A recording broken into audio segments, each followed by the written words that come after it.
Iraq's water resources minister has said that the maintenance works at the Mosul dam will continue normally, even as experts have warned of a catastrophic collapse that will endanger the lives of thousands of Iraqis. The Mosul dam, which is about 60 kilometers away from the ISIS-controlled city of the same name, holds 11.1 billion meters of water and has been plagued by problems since its construction in the 1980s, thanks to the fact that it was built on a soluble ground.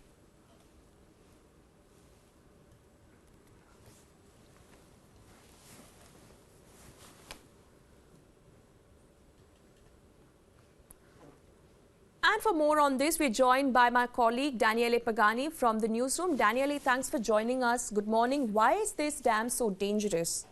Good morning. Well, this dam is so dangerous because we have to remember that this is one of the 4 largest dams in the whole Western Asia, and it is located on the river Tigris, which is one of the 2 major rivers of the area. And it is very close to the city of Mosul. The city of Mosul is a highly populated and densely populated city where once, before the Islamic State took control of the city 2 years ago, more than 2 million people were living.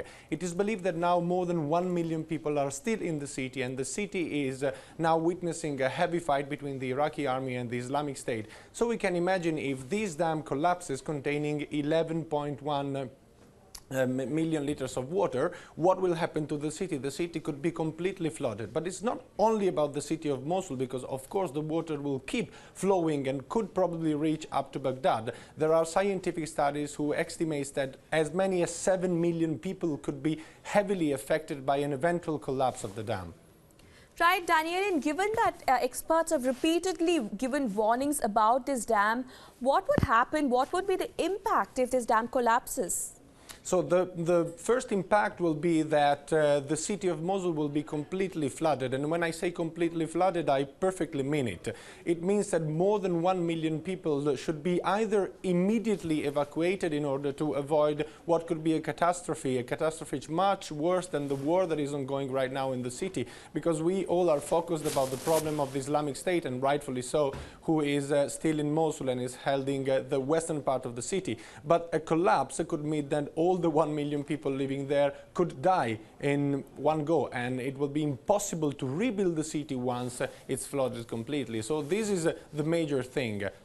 All right, Daniele, you've been in that region. Now, is there any ongoing project there which aims to solve that problem once and for all?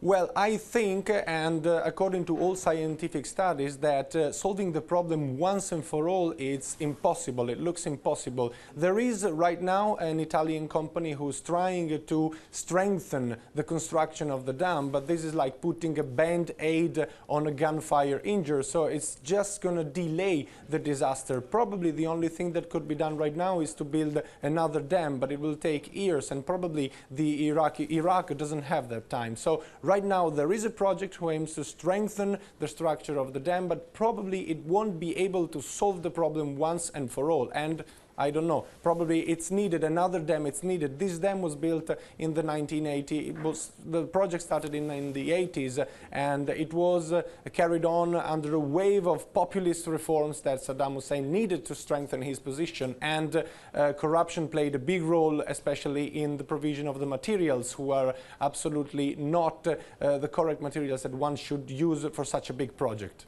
All right, Daniele Pagani, thank you so much for that perspective there. We'll keep track of that story.